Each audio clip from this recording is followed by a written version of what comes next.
Atos 20, a partir do versículo 18. Acompanhe a leitura da palavra de Deus com fé. E quando chegaram, Paulo lhes disse: vocês sabem como me conduzi entre vocês em todo o tempo, desde o primeiro dia em que entrei na província da Ásia, servindo o Senhor, com toda a humildade, com lágrimas e com as provações que me sobrevieram pelas ciladas dos judeus. Vocês sabem que jamais deixei de anunciar o que fosse proveitoso e de ensinar isso a vocês publicamente e também de casa em casa, testemunhando tanto a judeus como a gregos o arrependimento para com Deus e a fé em nosso Senhor Jesus Cristo. E agora, impelido pelo Espírito, vou para Jerusalém, não sabendo o que ali vai me acontecer, exceto que o Espírito Santo, de cidade em cidade, me assegura que prisões e sofrimentos estão à minha espera. Porém, em nada considero a vida preciosa para mim mesmo, desde que eu complete a minha carreira e o ministério que recebi do Senhor Jesus, para testemunhar o Evangelho da graça de Deus. E agora, eu sei que todos vocês, em cujo meio passei pregando o reino, não mais verão o meu rosto. Portanto, no dia de hoje, testifico diante de vocês que estou limpo do sangue de todos, porque jamais deixei de lhes anunciar todo o plano de Deus. Oremos. Pai amado, ajuda-nos a compreender o que acabamos de ler. E que essa passagem nos conduza aos pés do nosso Salvador, por ação do Teu Espírito, em nome de Jesus. Amém. Imagine-se partindo desta igreja. Se imaginou? Não depois do culto, mas talvez por mudança de cidade, de igreja, sei lá. Ou até prestes a morrer, se encontrar com o Senhor. Agora, considere que Deus te desse a oportunidade de se despedir destes irmãos, se despedir desta igreja local. Quais seriam suas últimas palavras a estas pessoas que estão sentadas do seu lado?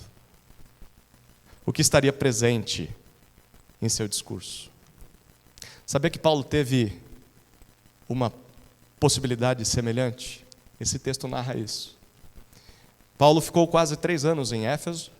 Lá ele evangelizou, ele discipulou os que se converteram, ele ensinou, treinou pessoas, ele fez amigos, mas também inimigos. Nós vimos isso.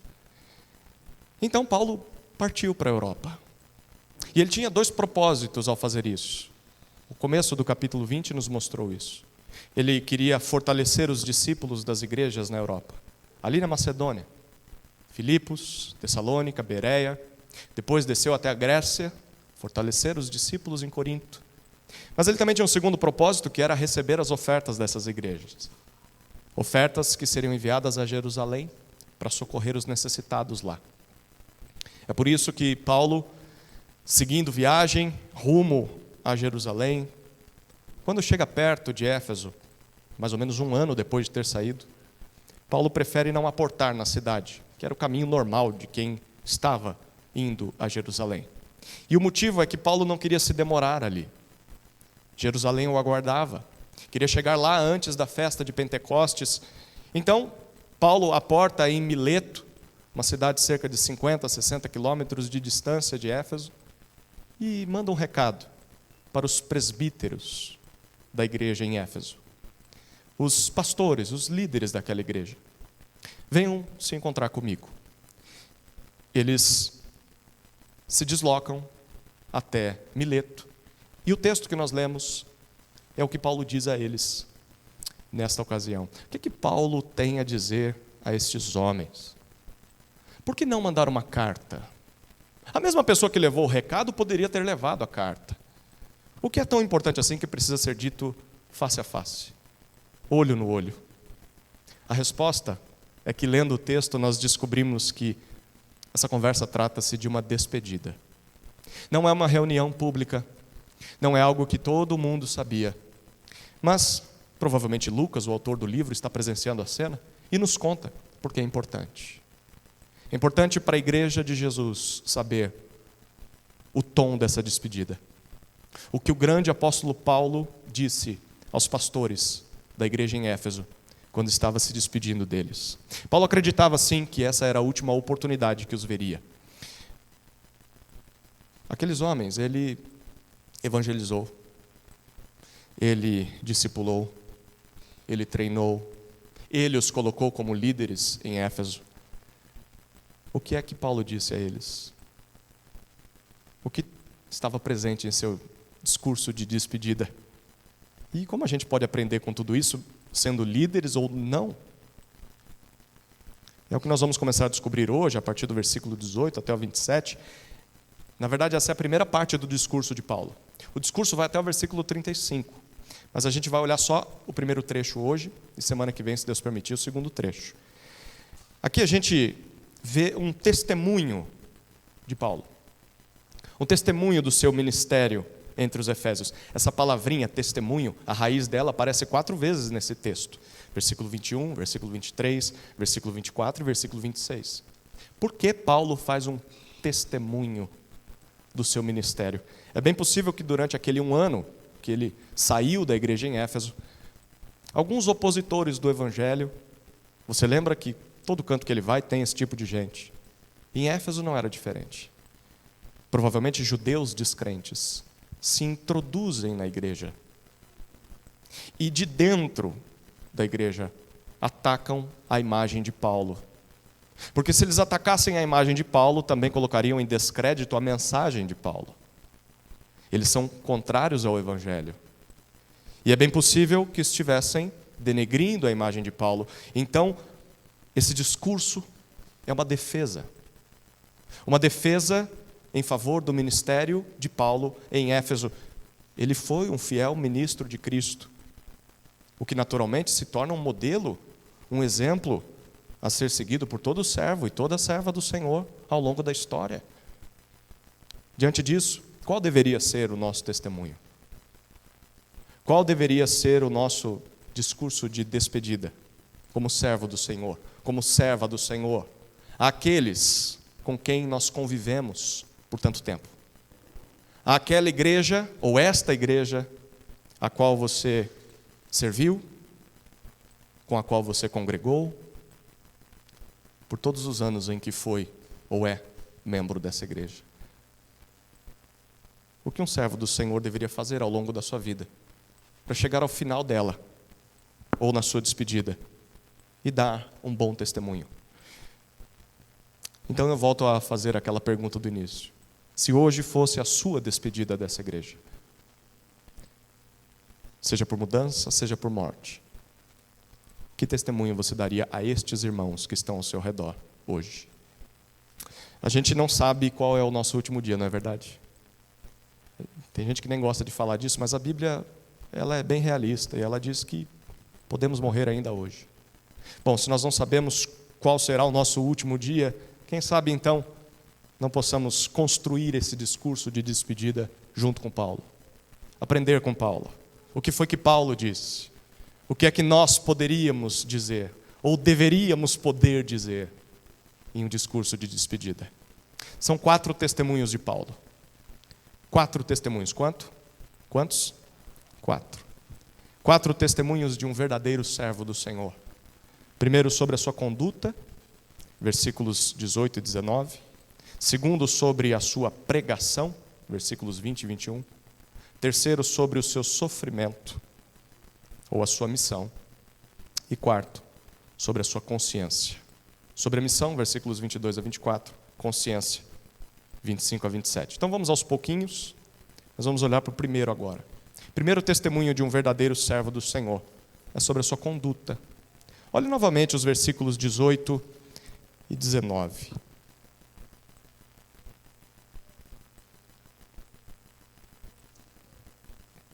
E quando chegaram, Paulo lhes disse: vocês sabem como me conduzi entre vocês em todo o tempo, desde o primeiro dia em que entrei na província da Ásia, servindo o Senhor com toda a humildade, com lágrimas e com as provações que me sobrevieram pelas ciladas dos judeus.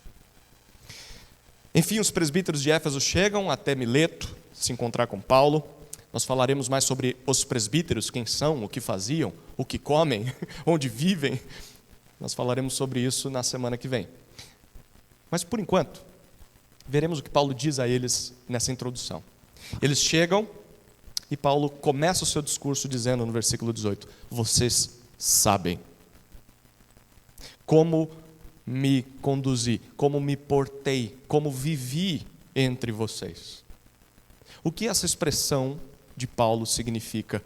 Significa que tudo o que ele irá falar a respeito do seu comportamento entre os efésios poderia ser lembrado, confirmado por aqueles homens. Vocês são testemunhas de como foi meu comportamento.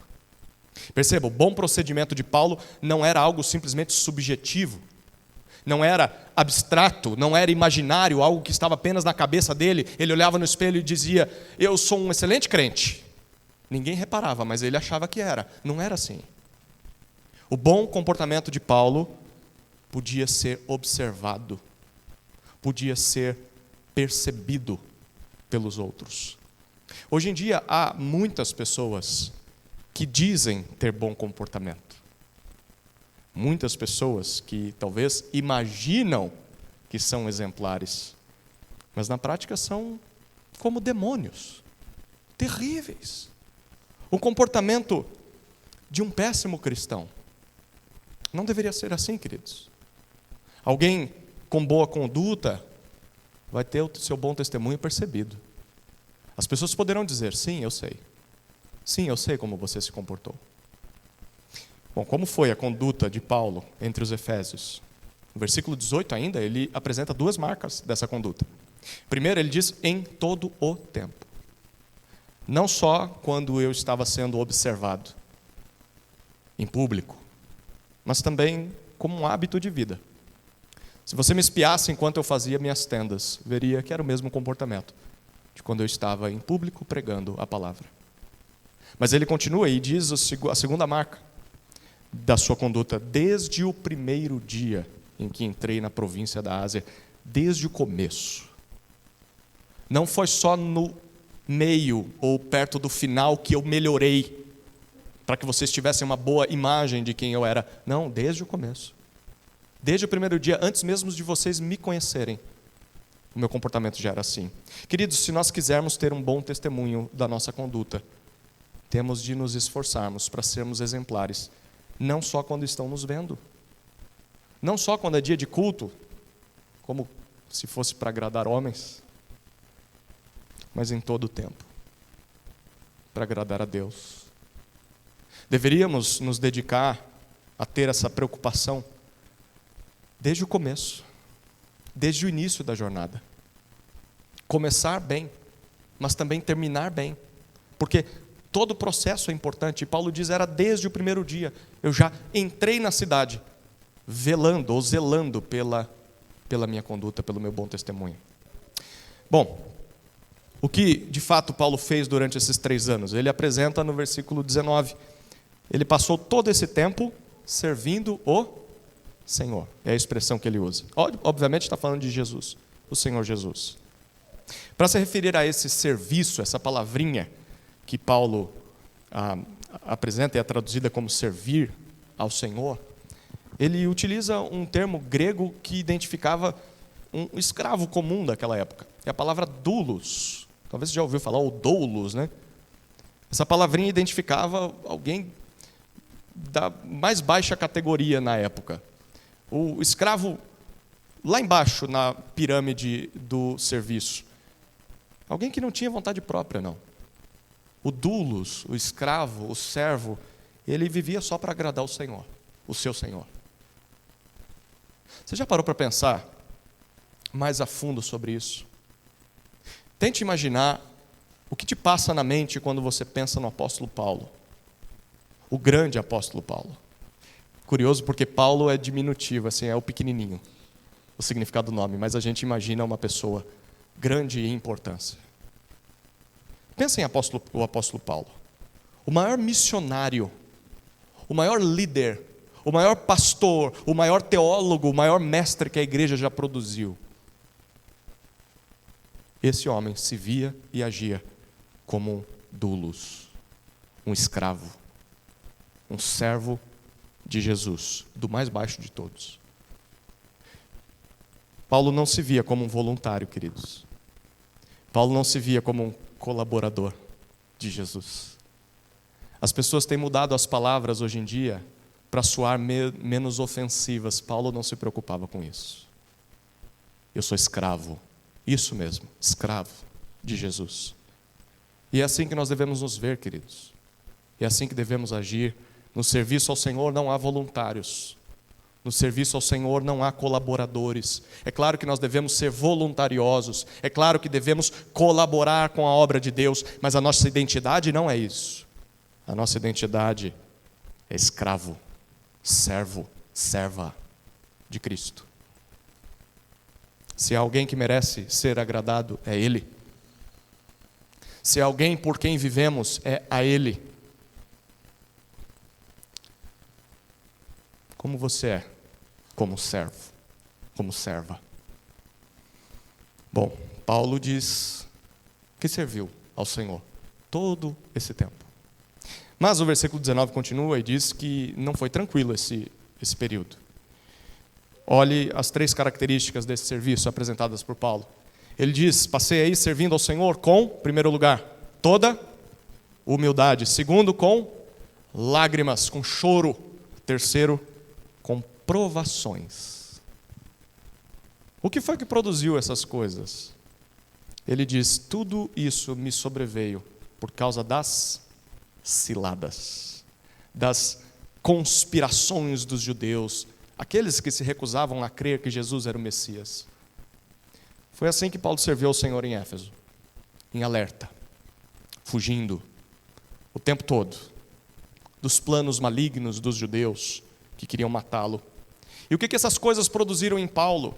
Bom, ele mesmo disse, humildade, lágrimas e provações. Queridos, não nos enganemos. Neste mundo, o serviço ao Senhor não é garantia de que nunca sofreremos. Tem gente dizendo isso aí, mas não é verdade. Pelo contrário, servir ao Senhor vai nos colocar em cada situação que a gente nunca imaginou vivenciar. Servir ao Senhor vai colocar eu e você em dificuldades, até mesmo oposição de pessoas a quem nós amamos. Mas não desanime. Não ignore essas coisas, não fuja dessas coisas, porque essas coisas nas mãos de Deus se tornaram ferramentas na vida de Paulo. Todas essas coisas produziram nele humildade. E elas têm o potencial de produzir em mim e em você humildade. Nos coloca em nosso lugar. Quando dificuldades pelo Evangelho surgem, nós precisamos estar diante de Deus de joelhos. E é ali que é o nosso lugar. Humildes. O serviço ao Senhor não é lugar de gente arrogante. Não é lugar de gente orgulhosa. Pode ter certeza, se o Senhor te vocacionou e você é um crente, é vocacionado a servi-lo, Ele vai te humilhar, para que você não se orgulhe. Essas coisas também produziram em Paulo lágrimas. Lágrimas. Sim, há alegrias, há muitas alegrias no serviço ao Senhor. Mas também há muitas tristezas. Há muitas feridas. Há muitas decepções. E nós devemos nos preparar para isso. Mas sempre nos lembrarmos de que bem-aventurados são os que choram pelo reino de Deus, porque serão consolados. Essas coisas também produziram provações na vida de Paulo. Servir ao Senhor vai nos colocar em situações de tensão, de provação da nossa fé. Situações em que seremos tentados a negar Jesus, a abandonar Jesus, a largar tudo isso e ir embora. Mas se nós vencermos as provações, como diz Tiago, bem-aventurados somos, porque ficamos cada vez mais fortes, cada vez mais santos, mais perfeitos. Esse é o primeiro testemunho de um verdadeiro servo do Senhor sobre a sua conduta. Será que nós passamos no teste? Como está a nossa conduta? Tem um segundo testemunho, é sobre a sua pregação. Paulo vai falar sobre sua pregação nos versículos 20 e 21. Acompanhe comigo a leitura mais uma vez. Vocês sabem que jamais deixei de anunciar o que fosse proveitoso e de ensinar isso a vocês publicamente e também de casa em casa, testemunhando, tanto a judeus como a gregos, o arrependimento para com Deus e a fé em nosso Senhor Jesus Cristo. Paulo agora se lembra de mais uma coisa que os presbíteros de Éfeso sabiam muito bem. Além da conduta exemplar, Paulo diz: vocês também sabem muito bem da minha pregação. E Paulo define a sua pregação com duas palavrinhas muito importantes. São duas definições dessa pregação. A primeira, as duas estão no versículo 20. A primeira é anúncio. Olha o que Paulo diz: jamais deixei, ou nunca hesitei, nunca recuei, nunca evitei de anunciar o que fosse proveitoso. Era assim que Paulo encarava a sua pregação, como um anúncio. A palavra que ele usa aqui é uma palavra que traz a ideia de informar ou divulgar algo. Você proclama algo para as pessoas. Mas Paulo diz: a pregação é um anúncio daquilo que é proveitoso. Reparou isso? Daquilo que é benéfico, daquilo que é vantajoso para as pessoas, que produz o bem das pessoas. E se nós pararmos para pensar, esse é o trabalho de todo pregador. Todo pastor precisa discernir o que é proveitoso ou não. Ele precisa conhecer muito bem a sua Bíblia e também saber muito bem a respeito das mentiras deste mundo. Tem que conhecer as mentiras de Satanás. E então, ele precisa ser capaz de anunciar só aquilo que é proveitoso para as pessoas, mesmo quando as pessoas não querem ouvir.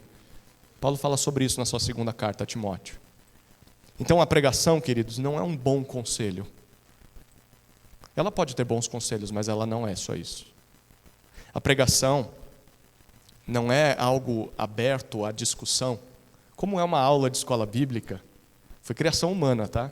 A Bíblia nunca criou a escola bíblica dominical. A aula é uma maneira que usamos, legítima, para ensinar a palavra.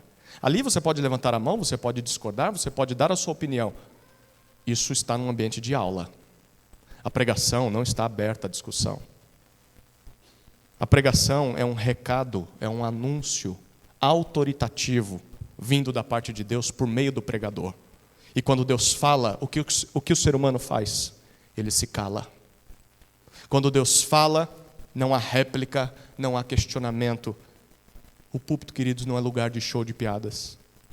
O púlpito não é lugar de opiniões pessoais do pregador.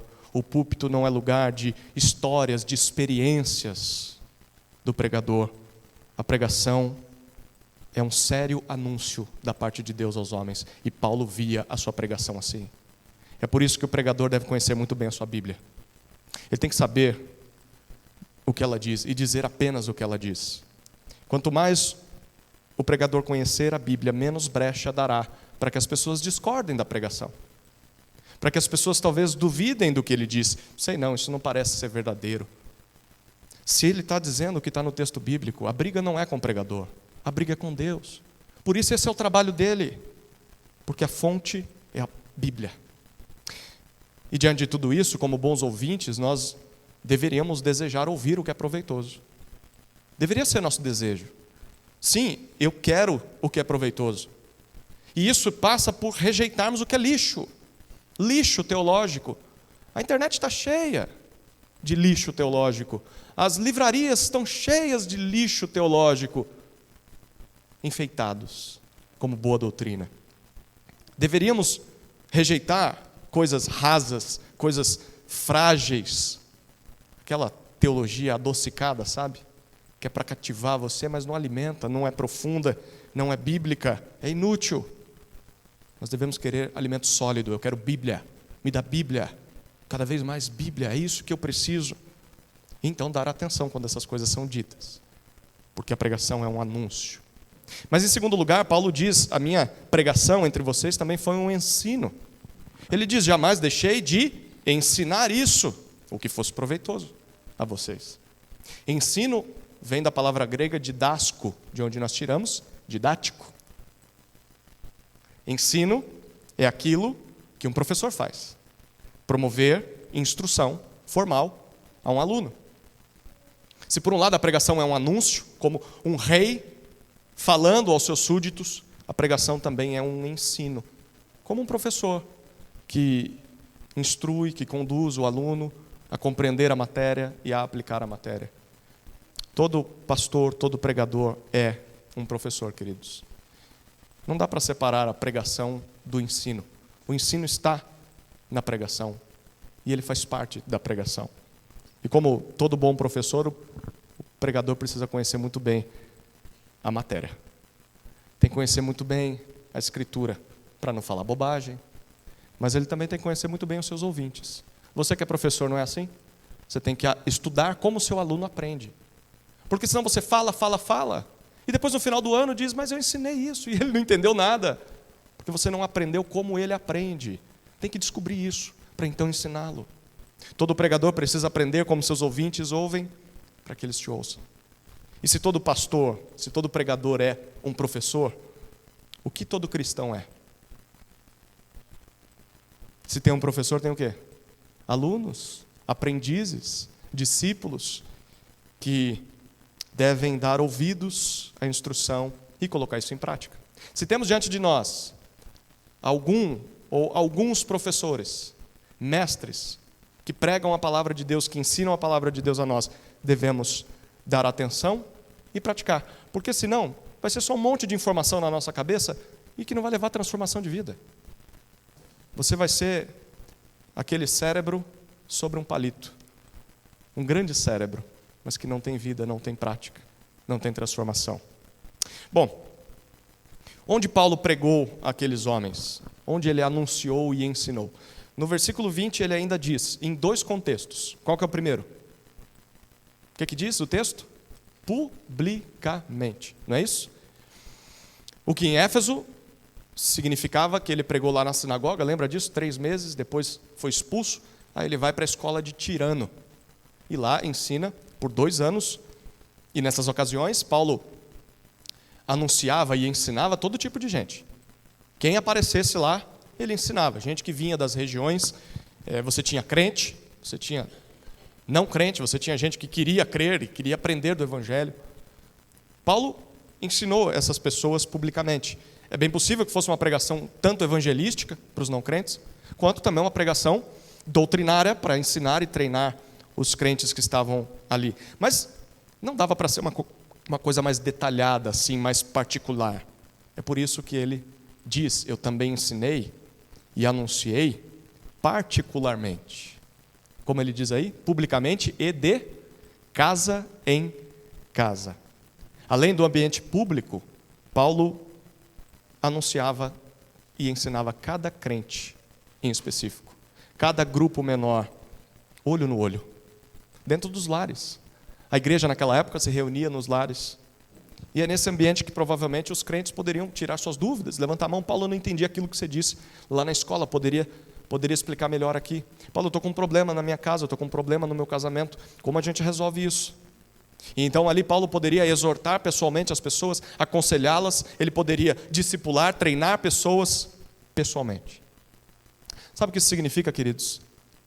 Que o papel de um pastor, de um pregador, deve ser anunciar e ensinar, não só de forma pública, todo mundo, mas também particularmente, um a um. Para formar discípulos de Jesus é insuficiente só o púlpito. O púlpito é parte do processo, mas só o púlpito não discipula pessoas. É necessário o discipulado pessoal, o aconselhamento individual, olho no olho. E só o discipulado também não resolve as coisas, é necessário o anúncio público. Então, as duas coisas andam juntas e o pastor deve se esforçar para saber fazer essas duas coisas bem. Ensinar publicamente e ensinar de casa em casa. Mas isso também significa que nós, como ovelhas, precisamos das duas coisas. Nós precisamos de um ensino público. Nós precisamos de uma pregação da palavra, nós precisamos de uma aula quando nos reunimos juntos, mas nós também precisamos de instrução particular. Nós precisamos e devemos estar abertos ao discipulado. Você não pode caminhar sozinho. Você precisa se abrir ao aconselhamento, se abrir a uma visitação pastoral. Você precisa estar disposto a se expor, porque assim o ministro vai poder ministrar a sua vida, te conhecendo, quem você realmente é, nas suas dificuldades e lutas. Qual era o conteúdo da pregação de Paulo? No versículo 21, ele afirma, ele testemunhava, como uma testemunha solene, tanto a judeus como a gregos. Era a mesma mensagem, tanto aos judeus como aos gentios. E ele fazia 2 testemunhos. Olha lá. O primeiro, arrependimento. Está vendo aí? Arrependimento para com Deus. Ele testemunhava que eles se voltassem ao Senhor, que eles caminhassem em direção a Deus. Queridos, isso significa que tanto os judeus que eram religiosos, eram zelosos pela lei do Senhor, hoje em dia seriam aqueles que são nascidos na igreja. Sabe, aqueles que conhecem versículos de cor, aqueles que são críticos, que já sabem o que um evangélico diz, o que um evangélico pensa, aqueles que conhecem todos os louvores, conhecem passagens bíblicas, aqueles que conhecem a Bíblia, mas ainda não se renderam a Jesus. Eles precisavam de arrependimento. E Paulo pregava sobre o arrependimento a eles. Mas ele também diz que este mesmo arrependimento era pregado aos gregos, que eram pagãos, idólatras, pessoas que nem sabiam da existência de um Deus Criador, que sequer conheciam a lei dele. Hoje seriam aqueles que estão perdidos no mundão aí. Quando a gente pensa em evangelismo, só pensa neles, né?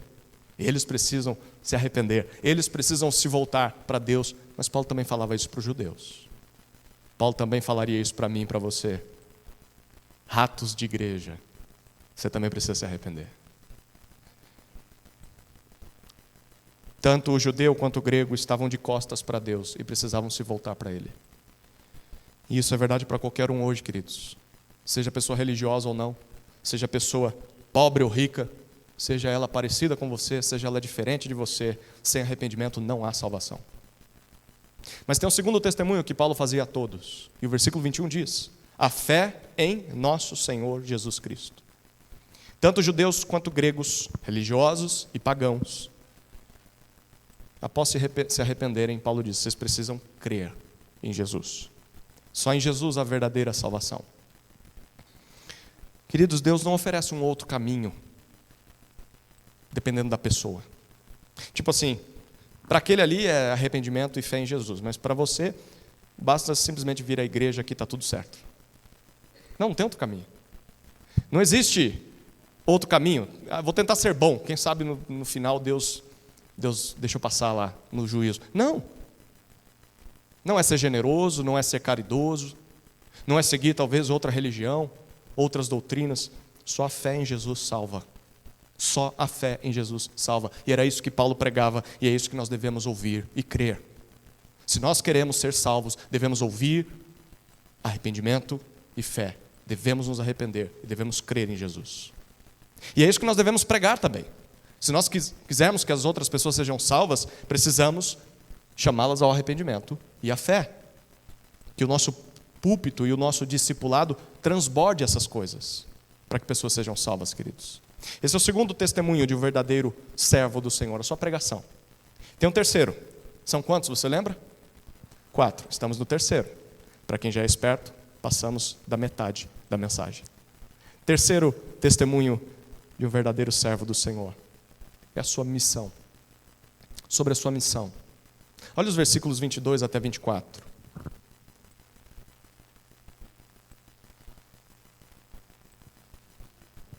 E agora, impelido pelo Espírito, vou para Jerusalém, não sabendo o que ali vai me acontecer, exceto que o Espírito Santo, de cidade em cidade, me assegura que prisões e sofrimentos estão à minha espera. Porém, em nada considero a vida preciosa para mim mesmo, desde que eu complete a minha carreira e o ministério que recebi do Senhor Jesus para testemunhar o evangelho da graça de Deus. A partir do versículo 22, Paulo para de se lembrar daquilo que eles sabiam, você percebe isso na leitura, para se referir àquilo que aconteceria a partir de agora.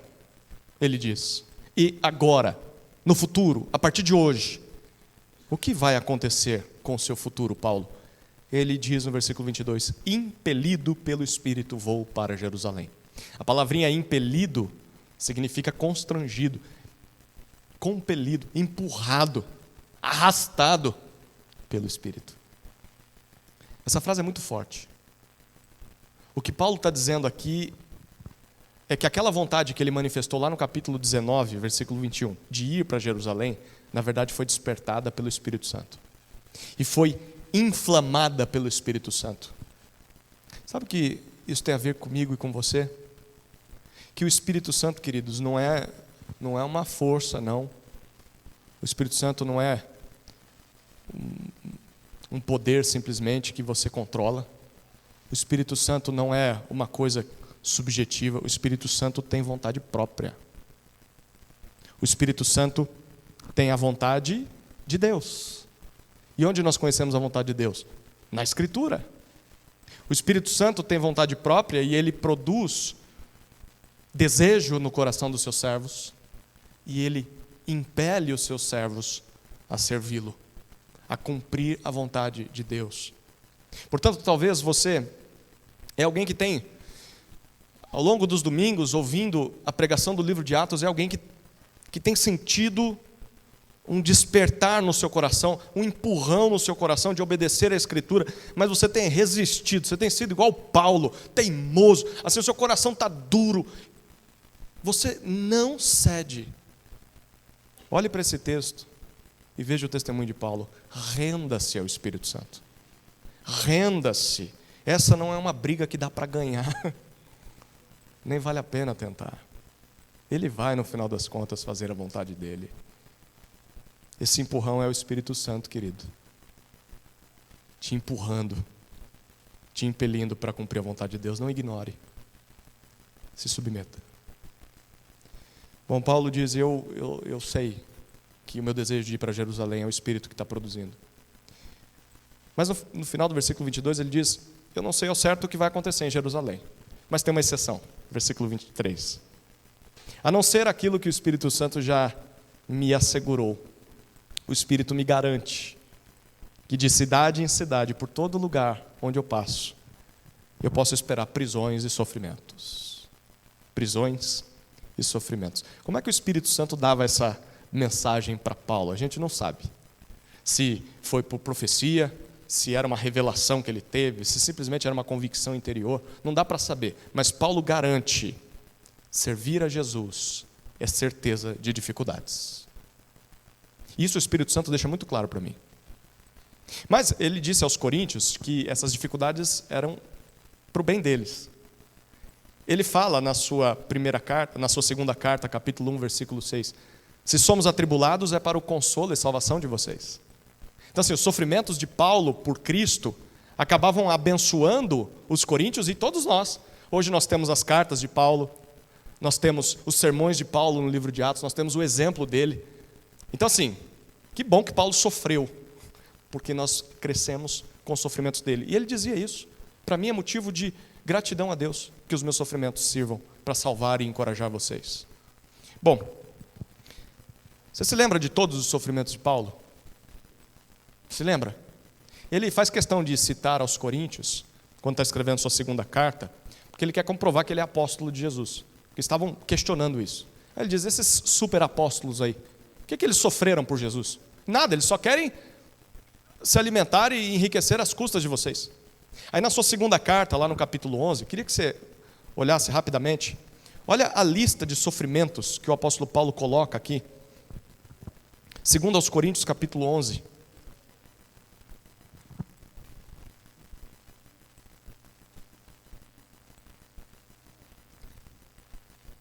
Segundo aos Coríntios, capítulo 11,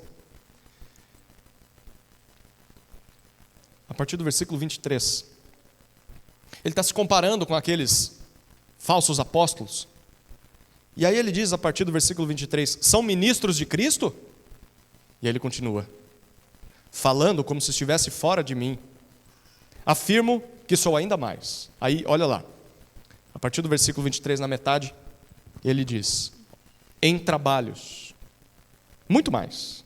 Em prisões, eu sou ministro de Cristo, muito mais. Em açoites, sem medida. Em perigos de morte, muitas vezes. 5 vezes recebi dos judeus 40 açoites menos 1. 3 vezes fui açoitado com varas. 1 vez fui apedrejado. 3 vezes naufraguei. Fiquei 1 noite e 1 dia boiando em alto mar. Em viagens, muitas vezes, em perigos de rios, em perigos de assaltantes, em perigos entre patrícios, em perigos entre gentios, em perigos na cidade, em perigos no deserto, em perigos no mar, em perigos entre falsos irmãos, em trabalhos e fadigas, em vigílias, muitas vezes, em fome e sede, em jejuns, muitas vezes, em frio e nudez. Além das coisas exteriores, ainda pesa sobre mim diariamente a preocupação com todas as igrejas. Queridos, algumas dessas coisas nós já vimos acontecer com Paulo em Atos, né? Vamos ver outras também. Tudo isso Paulo sofreu por amar a Jesus e por pregar a Jesus para as pessoas. Agora, se o apóstolo Paulo teve uma vida assim, por que é que nós nos assustaríamos quando o sofrimento nos bate à porta? Por que é que quando o sofrimento vem, parece que é uma novidade? Parece que ele é incoerente com a vida cristã. Olha para o apóstolo Paulo. Querido, Jesus sempre foi honesto desde o início. Lembra do que o próprio autor de Atos escreveu lá no capítulo 9 de Lucas? Quando Jesus está falando sobre segui-lo, ele disse, alguém quer vir após mim? Negue a si mesmo, dia a dia, tome a sua cruz e siga-me. Pois quem quiser salvar a sua vida, se você está na igreja aqui, tentando ter o melhor desse mundo, não é na igreja que você vai encontrar isso, não é em Jesus que você vai encontrar isso. Se você quer salvar a sua vida, você vai perdê-la. Mas quem perder a vida por minha causa, esse a salvará. A verdadeira salvação está em morrer para si mesmo, tomar a sua cruz e seguir a Jesus. Talvez a maioria de nós aqui nunca venha a sofrer como Paulo sofreu algumas dessas coisas. Talvez você nunca vai ser perseguido, apedrejado, talvez ameaçado de morte, mas não podemos nos esquecer que seguir a Jesus é um caminho de morte. É um caminho de morte ao eu. Isso significa abrir mão de muitas coisas para seguir a Jesus. Sacrificar, talvez, pecados, desejos, matá-los para agradar ao Senhor Jesus. Mesmo que isso talvez te cause desconforto, sofrimentos. Talvez, por tentar ser honesto, você acabe perdendo a oportunidade de ter um emprego, ou perdendo o seu emprego. Faz parte. Talvez, para você, seja ter que acabar com aquele namoro, com aquele relacionamento ímpio. Porque agora você quer fazer a vontade de Jesus. Isso vai doer, sofrimentos. Talvez para você seja perder amizades, porque a partir de hoje você vai levar Jesus a sério. Sempre tem algum sacrifício. E é disso que Paulo fala. Volta lá para o capítulo 20 de Atos, no versículo 24. Paulo diz, porém, Apesar do Espírito me garantir que eu vou ser preso, que eu vou sofrer em cada cidade por onde eu passe, por causa de Jesus, porém, ele faz duas afirmações no versículo 24. A primeira, em nada considero a vida preciosa para mim mesmo. Queridos, Paulo diz, eu não encontro valor na minha vida, eu não encontro honra ou propósito na minha vida, dedicando ela a cumprir os meus próprios planos, os meus próprios sonhos. Aí vem a segunda afirmação dele, eu só encontro valor, preciosidade na minha vida, desde que eu complete a minha carreira e o ministério que recebi do Senhor Jesus. Desde que eu encerre, que eu cumpra plenamente a corrida, onde Ele me colocou. O ministério, e a palavrinha que é traduzida por ministério é diaconia. Paulo era um diácono, e dos bons. O serviço de um escravo, de um serviçal. Aqui está o propósito da minha vida. Queridos, que declaração fantástica. Você que gosta de anotar na Bíblia, aí está um versículo para você marcar. E decorar. E viver. Talvez é uma das passagens mais bonitas de toda a Bíblia. E com essa declaração de Paulo a gente aprende qual que é a carreira e o ministério dele. Ele termina dizendo no versículo 24, testemunhar, aqui está a minha carreira, aqui está o meu ministério, testemunhar como uma testemunha solene o evangelho da graça de Deus, as boas notícias do amor imerecido de Deus aos homens. Queridos, uma vez que nós fomos salvos por Jesus, a nossa vida não tem mais valor para nós mesmos. Você perdeu a sua vida. Você entregou ela aos pés de Jesus. Não deveríamos, queridos, olhar para a vida nesse mundo como se a nossa razão de existência fosse satisfazer os nossos desejos. Não. A partir do dia em que você se entregou a Cristo, a razão da sua existência agora é cumprir o chamado de Deus para a sua vida. E talvez o chamado de Deus para a sua vida nunca seja você sair de onde você está e ir lá para o campo missionário, ou se tornar um pastor.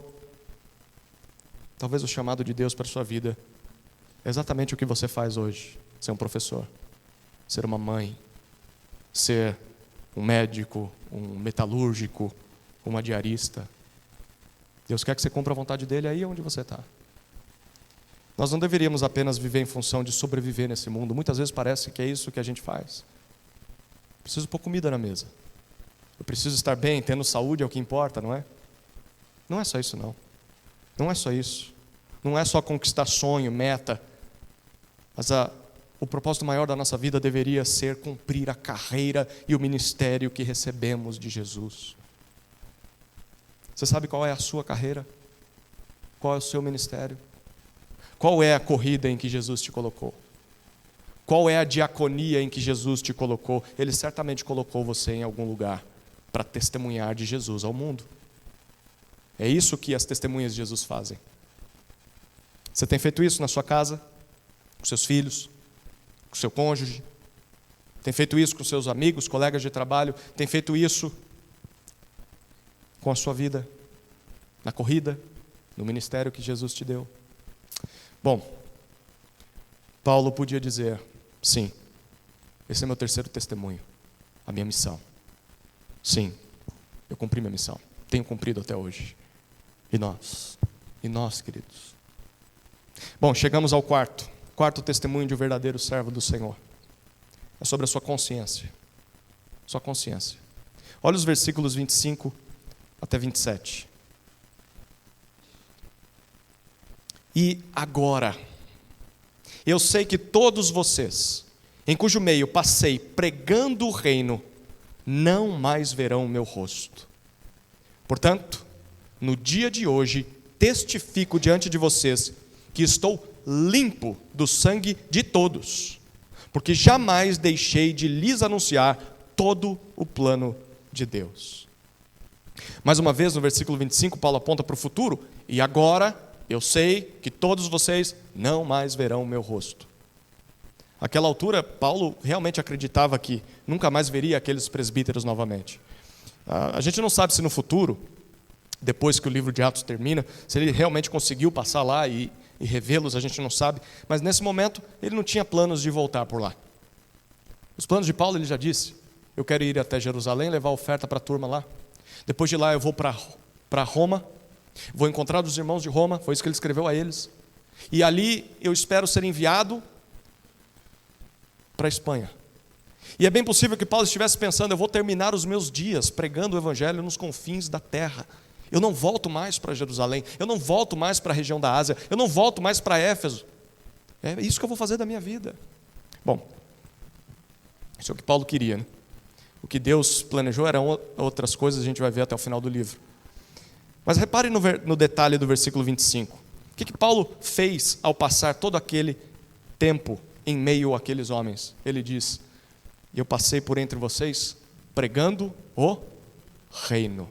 Pregando o reino de Deus. Aqui está uma terceira palavrinha usada por Paulo para se referir àquilo que ele falava, pregando. Pregar é a tradução de um termo que significa proclamar uma mensagem oficial em nome de um rei. Quem pregava naquela época era um emissário do rei que chegava numa cidade, subia num palanque, reunia todo o povo e dizia o que o rei disse, lia o decreto do rei para as pessoas. Ele só tinha que ser fiel à mensagem. E Paulo diz: foi isso que eu fiz. Em nome de qual rei Paulo falava? Sobre qual reino ele proclamava oficialmente? É óbvio, nós sabemos, né? Quem era o rei que ele proclamava? Não César, não o imperador de Roma. Ele falava do rei dos reis. Ele falava do Senhor dos senhores. Ele falava de Jesus Cristo. E de qual reino Paulo tratava? Ele tratava do reino eterno de Deus. Do reino de Deus. Do que se trata esse reino? Bom, se você reparar bem, nesse discurso até agora, Paulo já deu algumas dicas do que se trata o reino de Deus. Lembra do versículo 22? No versículo 22, Paulo disse que o Espírito Santo o impelia a Jerusalém. Você leu Lucas essa semana? Agora eu peguei você no pulo, né? Lembra que a gente falou para ler Lucas, se você conseguisse? Bom, Lucas de 1 a 4, que foi o início do livro de Atos, Lucas começou seu relato lá, contando a história de Jesus. Quando Lucas começa o seu relato, nos capítulos 1 até 4, Lucas começa o evangelho dizendo que o Espírito Santo viria sobre Maria. Lembra disso? O anjo lhe aparece e diz isso para ela lá no capítulo 1. Maria ficaria grávida de um ente santo que seria chamado Filho de Deus, o Rei, o Salvador que redimiria o povo de Deus. No capítulo 3, quando Jesus é batizado, o Espírito Santo desce sobre ele e uma voz do céu confirma que ele é o Filho de Deus, o Filho amado em quem Deus tem grande prazer. E então Jesus é batizado. E no capítulo 4, cheio do Espírito Santo, Jesus é guiado pelo mesmo Espírito ao deserto. O que ele vai fazer no deserto? Ele vai ser tentado por Satanás e vai vencer Satanás pelo poder da palavra. E depois de fazer isso, Jesus se apresenta à sinagoga e o capítulo 4 de Lucas diz que ele confirma a sua vocação como Messias. Ele abre a profecia de Isaías e diz: o Espírito do Senhor está sobre mim. E ele repousou sobre mim para me capacitar a evangelizar, a libertar, a restaurar e a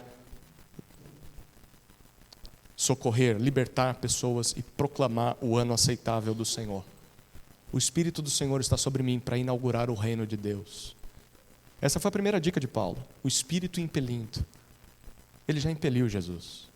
A segunda dica de Paulo ainda está no versículo 22. Paulo diz: olha, eu não sei o que vai me acontecer em Jerusalém, mas aí a gente lembra de Jesus. Jesus sabia o que lhe iria acontecer em Jerusalém, não sabia? Lá em Lucas 9, 22, Jesus diz: é necessário que o Filho do Homem sofra muitas coisas, seja rejeitado pelos anciãos, pelos principais sacerdotes e pelos escribas, seja morto. E ao terceiro dia, ressuscite. Para vencer o pecado que escraviza, que destrói, que mata os homens, Jesus teria de enfrentar o seu pior resultado face a face. Jesus teria de enfrentar a morte. E Jesus enfrentou a morte. Mas ao terceiro dia, como ele tinha dito, ele ressuscitou. E essa é uma garantia de que ele venceu de uma vez por todas, todos os nossos inimigos. Ele venceu o diabo, ele venceu o pecado, ele venceu a morte. E a prova disso está na terceira dica, no versículo 24. A terceira dica de Paulo nesse discurso sobre o reino de Deus é que ele fala: o meu objetivo é completar a carreira, o ministério que me foi confiado. Sabe qual é a palavra grega traduzida por completar? Tem uma palavrinha muito curiosa aqui, teleio. Teleio significa executar completamente, cumprir a missão até o fim. O mais curioso é que essa palavra, a mesma raiz dela, foi usada em uma outra passagem bíblica, quando Jesus Cristo, depois de sofrer toda a ira de Deus contra os nossos pecados, naquela cruz diz: tetelestai, está completo, está consumado. Quando Jesus se ofereceu como um sacrifício vivo a Deus naquela cruz, o Cordeiro perfeito que tira o pecado do mundo, Ele pagou por todos os nossos pecados diante do Pai. Tudo foi cumprido. A missão de Jesus foi executada. Tudo foi pago. Não resta mais nenhum sacrifício a ser feito. Por meio dele, Deus nos perdoa. É por isso que Lucas, quando está terminando o seu evangelho, ele diz que Jesus chega para os seus discípulos, lá no capítulo 24 de Lucas. E Jesus diz: assim está escrito na Escritura, no Antigo Testamento, que o Cristo tinha de sofrer. O Cristo tinha de ressuscitar dentre os mortos ao terceiro dia. E estava escrito que em seu nome se pregasse arrependimento para a remissão de pecados a todas as nações, começando em Jerusalém. Vocês são testemunhas dessas coisas, disse Jesus. É aqui que entra a última dica de Paulo nesse discurso.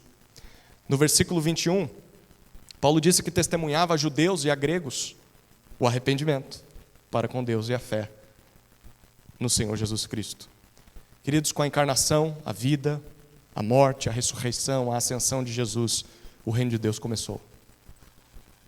E a única maneira de participarmos desse reino, em que as pessoas são libertas, os cativeiros são abertos, as pessoas são salvas, nesse reino em que o pecado é vencido, em que o pecado é perdoado, em que há a garantia de vida eterna ao lado de Deus. Nesse reino, para participarmos, a única forma é por meio do arrependimento dos pecados e a fé em Jesus Cristo. Isso nos coloca em direção a Deus. Porque antes a gente estava de costas para Ele, mas agora a gente está de frente para Ele. E nós temos uma dupla missão. Primeiro, caminhar na direção dEle, ser como Ele, ser mais parecido com Ele. Em segundo, é anunciar dessa mesma salvação a todo mundo que a gente encontra, para que essas pessoas também se voltem para Ele, para que elas também sejam salvas. É por isso que Paulo termina o seu discurso, no versículo 26, dizendo: portanto, aqui está a conclusão desse trecho. Portanto, no dia de hoje, eu testifico, mais uma vez a palavrinha testemunha, eu falo como uma testemunha oficial, que estou limpo do sangue de todos vocês. Expressão interessante, né? Da onde Paulo tirou essa expressão? Ele está ecoando as palavras de Deus ao profeta Ezequiel. No capítulo 3 e no capítulo 33 de Ezequiel, depois leia na sua casa, Deus diz para Ezequiel o seguinte: filho do homem, se eu mandar você pregar a alguém, condenar o pecado dessa pessoa, oferecer salvação a ela, e você não fizer o seu trabalho, saiba que o sangue daquela pessoa estará em suas mãos. Você é parcialmente responsável pela destruição que sobrevirá a ela, porque você deveria ter feito o trabalho de um arauto, de um pregador, e não fez. Mas Deus diz para Ezequiel: se você fizer o seu trabalho, se você for lá e pregar para a pessoa, mas ainda assim ela ouvindo ou não ouvindo a sua pregação, eu não vou cobrar mais o sangue dela das suas mãos, porque você cumpriu o seu papel de mensageiro do rei. É isso que Paulo está dizendo àqueles homens. No versículo 27 ele diz: porque jamais deixei de lhes anunciar todo o plano de Deus, todo o propósito, todo o conselho de Deus. Paulo tinha a consciência tranquila de que fez o seu dever diante dos Efésios. Ele proclamou todo o plano de Deus. Ele pregou toda a redenção em Cristo para aqueles homens. Se a partir daquele dia ele saísse daquela cidade e nunca mais visse a face daquelas pessoas, e eles talvez se desviassem do caminho, Paulo diz: não foi por falta de instrução, não foi por falta de aviso, a culpa não é minha, é responsabilidade de vocês. Aqui está a maior responsabilidade de um pastor e um pregador: anunciar todo o o propósito, o plano de Deus às pessoas. Não só partes dele, todo o plano de Deus. É por isso que um pregador deveria pregar expositivamente, como a gente faz todo domingo, capítulo por capítulo, livro por livro, versículo por versículo. Porque quando um pregador ele não prega toda a Bíblia, a tendência dele é enfatizar só aqueles tópicos que ele mais gosta, de preferência, que ele tem mais facilidade. Então talvez ele vai falar só sobre salvação, sobre eleição, sobre evangelismo, sobre discipulado, sobre família, sei lá. Um tema que para ele é caro, é importante, é bíblico, mas parece que todo o texto que ele prega sempre volta para aquele mesmo tema. Parece que todo o texto fala sobre aquele tema. Bom, quando isso acontece, a igreja não cresce no conhecimento do plano de Deus. Todo o plano não. Mas quando um pregador lida com cada texto dentro do seu contexto, ao longo dos anos, domingo a domingo, ele está no caminho de anunciar todo o plano de Deus ao seu povo. Ele tem que lidar com passagens difíceis. Na semana passada, você que estava aqui se lembra? Eu preguei no capítulo 20, versículos 1 até 17, e eu falei no final do culto para alguns irmãos, eu nunca escolheria um texto desse para pregar. É um relatório de viagem. O que a gente vai tirar de um texto desse? E a gente descobriu tanta coisa boa, não foi? Mas isso só acontece com quem lida com a Bíblia sequencialmente. Então, esse é o trabalho de um pastor, de um pregador, porque ele acaba crescendo, lidando com passagens que ele não conhece, que ele tem dificuldade, e a igreja acaba crescendo junto com ele. A igreja acaba tendo uma visão mais completa do plano de Deus em Cristo e acaba amando cada vez mais o Salvador. Não é legal ver Jesus em cada passagem nova? A gente vê mais uma faceta do nosso Rei. Bom, por isso um pregador não precisa enfeitar a mensagem para receber aceitação. Um pregador não deve usar o púlpito para emitir a sua opinião pessoal. Não deve falar apenas temas que gosta. O pregador precisa expor e pregar com fidelidade toda a Escritura. Mas isso também se aplica a nós como igreja. Como igreja, se essa é a responsabilidade do pregador, o que nós devemos fazer? Ouvir e crer. No último dia, Deus vai pedir contas do pregador se ele fez o trabalho dele, mas nós também seremos cobrados. E assim, se o pregador fez o trabalho dele, e ainda assim nós viramos as costas para Jesus, o nosso sangue estará em nossas mãos. Se no último dia, Deus estiver no juízo do seu filho e do seu neto, da sua esposa, do seu marido, e você tendo a possibilidade de falar de Cristo para ele, mas não o fez, porque o seu mau testemunho atrapalhava, porque você tinha vergonha, porque você tinha medo, porque você tinha egoísmo, sei lá o quê, o sangue do seu filho, o sangue do seu neto estará em suas mãos. Paulo diz, não, o sangue de vocês não está nas minhas mãos. É com vocês, eu já fiz meu trabalho. Eu anunciei todo o plano de Deus. Esse é o quarto testemunho de um servo do Senhor, a sua consciência. Paulo tinha consciência tranquila, fiz meu papel diante de vocês. Será que a gente poderia dizer o mesmo, queridos? Será que a gente poderia dizer que eu tenho feito, eu tenho orado, eu tenho falado tudo o que eu deveria às pessoas com quem Deus me colocou para servir a Ele? Você tem feito tudo o que poderia por essa igreja? Tem certeza? Sua consciência está tranquila? Ou será que a gente tem sangue nas mãos? Ou será que a gente tem pecados nas mãos? Bom, se hoje fosse a sua despedida desta igreja, pela graça do Senhor, que você pudesse ou possa falar da sua boa conduta, da sua pregação, da sua missão e da sua consciência. Fiz o meu trabalho. Oremos, queridos. Pai amado, esse texto nos traz um grande alerta, porque quando olhamos para a seriedade como Paulo tratava o seu ministério, aprendemos, Senhor, a seriedade que o Senhor dá à vida cristã e à missão da igreja. Tem misericórdia de nós. Nos perdoe naquilo que temos falhado, nos restaure. Se confessarmos os nossos pecados, o Senhor é fiel e justo para nos perdoar os pecados e nos purificar de toda injustiça. Então queremos, Senhor, se hoje for o último dia de nossas vidas, o último encontro com nossos irmãos, queremos poder dizer o que Paulo disse. Talvez seja necessário nesse momento pedir perdão ao Senhor em oração, mas procurar o irmão e abraçá-lo e pedir perdão. Talvez esse seja o momento de perdoar. Senhor, que a cada dia, não só em dia de ceia, mas que a cada dia nós possamos dizer como Paulo disse: eu tenho feito o que Deus me mandou fazer. Eu tenho amado essa igreja. Eu tenho servido a Jesus enquanto sirvo esse povo. Senhor, tenha misericórdia de nós, porque nós falhamos em tudo isso que lemos. Mas pela graça de Cristo, o Senhor nos perdoa, nos restaura e nos capacita, por meio do Espírito, a buscar essas coisas. E nós pedimos que o Senhor nos ajude. Em nome de Jesus. Amém.